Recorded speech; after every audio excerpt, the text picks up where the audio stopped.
minister who's now been sacked in the Rajasthan government, who was literally bullied, beaten up and thrown out of the Rajasthan assembly.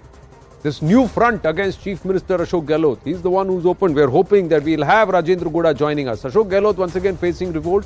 This time, his erstwhile confidant, Rajendra Guda, who's been sacked as minister for not towing the party line. Today, during the assembly session, Guda flashed a red diary, Lal Kitab, that he alleges contains incriminating details about Chief Minister Ashok Gehlot. What's in the red diary that has irked the Congress so much? Well, he's with us. Let's go and ask him itself. Rajendra गुड़ा जी नमस्ते।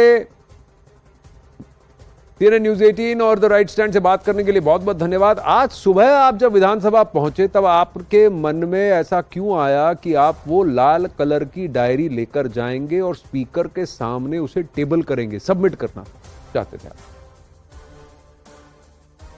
Speaker साहब के सामने table करना चाह रहा था मैं उसको, और स्पीकर साहब ने उसको टेबल नहीं करने दिया। और उसके बीच में कांग्रेस के सारे मंत्रियों ने मेरे ऊपर झपट कर वो मेरे से छीनने की कोशिश की।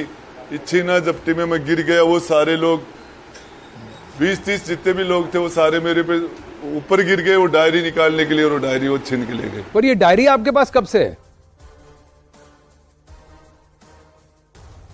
देखिए ये 2020 से है ना, 20 में जब सरकार पर संकट आया था उस टाइम में ये कोई एक इनकम टैक्स की रेड हुई थी धर्मेंद्र जी राठौड़ के सिविल लाइंस में आवास पर। तो मुख्यमंत्री जी ने मुझे भेजा था वहां, और उन्होंने कहा किसी भी कंडीशन में डायरी निकाल के ला गुड़ा। तो मैं गया था निकालने के लिए, और वहां लाठी चार्ज भी हुआ था। सीआरपीएफ के जवानों से कुछ लोगों के चोटें भी आई थी। उसमें एक दो मंत्री मेरे साथ और भी थे एक आधा, और वो फिर हम डायरी लेके आए थे। कुछ अवशेष उसके चले गए, कुछ छीन लिए, कुछ जल गए, कुछ हैं। आपके साथ और कोई मंत्री थे? 2020 में आपने कहा हमें और कुछ और मंत्री गए थे, कौन कौन थे वो? अभी जो रेवेन्यू मिनिस्टर रामलाल जी हैं वो साथ थे। एक वो धीरज गुजर वो भी था। तो आप तब से ये डायरी आपके पास ही रही है जो घर के अंदर घुस के आपने उठाई थी? आपने कहा छत लांग के गए आप। डायरी के 2-3 टुकड़े हो गए इसके, कोई कहां चला गया, कोई कहां चला गया। आज एक टुकड़ा मैं हाउस के अंदर टेबल करना चाह रहा था उसका। पर ऐसा क्या हुआ कि 20-30 लोग आप पर गिर पड़े, वहां छीना झपटी हुई? ये तो उनसे पूछो क्यों डर रहे हैं। क्यों तो मुख्यमंत्री जी ने वो डायरी वहां से निकलवाई थी। क्यों वो डायरी निकलवाने के बाद वो डायरी अब आज वो सारे मेरे से छीन रहे थे, और यही बातें थी। ये सब छीना झपटी में स्पीकर ने आपकी मदद नहीं की? हमने तो ये तस्वीरें देखी, मार्शल आपको धक्का दे रहे थे। स्पीकर साहब ने तो क्या, मार्शल तो बाद में धक्का दिया, पहले तो इन मंत्रियों ने पटक लिया था मुझे। सारे मंत्री और सारे विधायक आ गए थे एक साथ। पर आपकी मदद नहीं की स्पीकर साहब ने? स्पीकर साहब ने तो क्या मदद की, उन्होंने तो फिर बाद में उनसे छुटवा के मार्शलों से पटकवा दिया बाद में, और क्या किया, और विधानसभा से निलंबित कर दिया। ये मदद की है। पर आपके मन में आज ऐसा क्यों आया कि आप ये डायरी के कंटेंट्स को जग जाहिर करें, सबको बता दें? आपने देखा है डायरी में उसमें है क्या? देखिए, जिस सरकार को जिस आदमी को 2 बार मुख्यमंत्री बनाने में हमने विधायक दिए, 1 नहीं 2 नहीं 5-5 6 विधायक दिए, 6 विधायक 2 बार, जिसके कहने से हमने 6 बार राज्यसभा का वोट किया। राष्ट्रपति को उनके कहने से 2 बार राष्ट्रपति को वोट किया। सरकार की संकट में उनकी मदद की, संकट मोचन बन के रहे। आज वो लोग यदि इस तरीके से करते हैं तो एक दिन राजेंद्र गुड्डा सबसे बढ़िया, मेरे बेटे के जन्मदिन पे मुख्यमंत्री गए थे मेरे गांव, यहाँ से 150 किलोमीटर हेलीकॉप्टर लेके गए थे जी। और वहां कह के आए थे गुडा की वजह से मैं मुख्यमंत्री हूं, और आज गुडा को पटक रहे हैं, बर्खास्त कर रहे हैं, पार्टी विधानसभा से सस्पेंड कर रहे हैं, पार्टी से निष्कासित कर रहे हैं। एक साथ क्या हो गया? ये डायरी तो है। पर वही तो मैं आपसे पूछ रहा हूँ, ऐसा क्या हो गया कि एक व्यक्ति, आप कहते हैं कि उसने कहा गुडा जा डायरी लेके आ, अब आपको पार्टी से निकाल दिया, मंत्री पद से हटा दिया, विधानसभा से धक्के मरवा दिए। ऐसा क्या हो गया राजेंद्र गुडा जी? अब क्या किया जा सकता है, तो आप उनसे पूछो। नहीं, पर आपने भी तो उनके खिलाफ बयान दिए हैं। मुख्यमंत्री जी ने मेरे खिलाफ एक मुकदमा लगाया, झूठा मुकदमा, आज से लगभग 4 महीने पहले, 5 महीने पहले मेरे खिलाफ।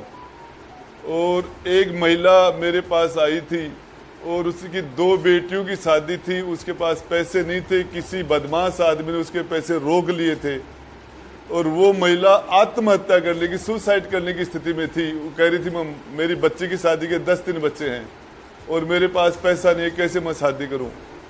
और मैंने मेरी जेब से उसको 3,84,000 रुपए दिए थे और उसको, उस आदमी को मैंने कहा भले आदमी इसके पैसे दे दे, क्यों परेशान कर रहा है।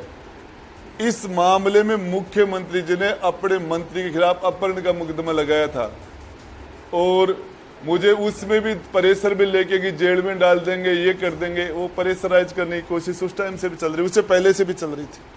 पर क्यों चल रही थी ये प्रेशराइज करने की तरीका? और ये डायरी जो इसका एक टुकड़ा आपके पास था वो तो आपसे छीन लिया गया, तो साक्ष्य कहां गए? आपके पास हैं एविडेंस? वो तो सबको पता है। विधानसभा में तो, विधानसभा के अंदर वो लोग मेरे ऊपर भेड़िए की तरह टूट पड़े थे, सारे के सारे मंत्री, और वो मेरे से उस डायरी ऐसे लेते कि वो डायरी यदि उनके हाथ में नहीं आई तो पता नहीं क्या हो जाएगा। पर ये डायरी छीनी किसने? वो उनके पास अब भी है या उसको फाड़ दिया गया है? अब पता नहीं, वो जो लोगों के जो लेके गए हैं वो ओरिजिनल डायरी का पार्ट था, ओरिजिनल हैंडराइटिंग थी उसमें। यानी आपने डायरी पढ़ी है, उसमें क्या लिखा है थोड़ा हमें भी बताइए। देखिए, उसमें कुछ अच्छा तो नहीं है इनके लिए। उसमें अच्छा होता तो ये उसको उजागर करते, उसको क्यों छिपा रहे हैं ये? तो वो तो इनके लिए तो खराब ही है। इनके लिए खराब है या बीजेपी के लिए भी खराब है? कहा जा रहा है कुछ लीडर्स को खरीदने की कोशिश, वो भी वहां पर लिखित है उसमें। पता नहीं, लेकिन उसमें काफी कुछ है उसके अंदर। ये धौलपुर की विधायक शोभा रानी को बीजेपी ने सस्पेंड कर ही रखा है ना। तो उससे जुड़ा हुआ कुछ है उसमें? 100% ही है। मुख्यमंत्री जी के खिलाफ क्या है? मुख्यमंत्री जी ने मंगवाई थी वो डायरी, उनके पूछो उनसे उनके पास क्या है। पर मैं आपसे पूछ रहा हूं क्योंकि आपने पढ़ा है, डायरी आपने पढ़ी है, और आप इतने साल क्यों चुप रहे?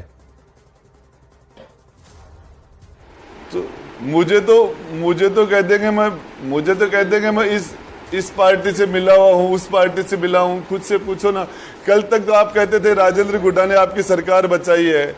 मेरे 50,000 लोगों के प्रेजेंट में सीएम साहब बोल के हैं राजेंद्र गुड्डा की वजह से मुख्यमंत्री हूं, और राजेंद्र गुड्डा के। आज क्या हो गया? पर आप भी तो 3 साल से चुप रहे हैं, अब आप क्या करेंगे? डायरी भी छिन गई आपसे। मैं 3 साल चुप नहीं था। अब मेरे बारे में जानकारी करना, मैं तो हाउस में करप्शन पर पहले भी बोला हूं, और मैं चुप रहता तो मेरे मुकदमे भी नहीं लगते। मैंने तो कर्नाटक सरकार से ज्यादा भ्रष्टाचार होने की बात सचिन पायलट साहब की मीटिंग में भी कही है। मैंने तो काफी कुछ कहा है। आप सचिन पायलट जी से राब्ता करेंगे? आप चाहेंगे वो आपको सपोर्ट करें, या फिर आप पार्टी छोड़ने की सोच रहे हैं?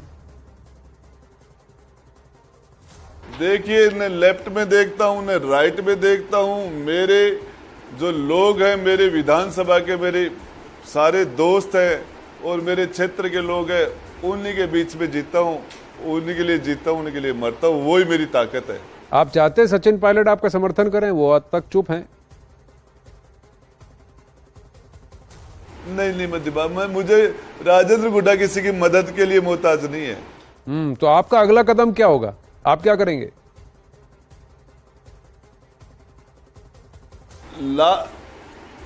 आप देखना आगे क्या होता है। आज से 1,50,000 लोगों की भीड़ आएगी, उसके अंदर लोगों से पूछूंगा, वो लोग कहेंगे क्या करना, वो कहेंगे जो करूंगा। ये मीटिंग कब होगी, कब बुला रहे हैं आप ये मीटिंग? बहुत जल्दी, 10 दिन 5 दिन के अंदर। और वहां आप एविडेंस जग जाहिर करेंगे, सबके सामने लाएंगे?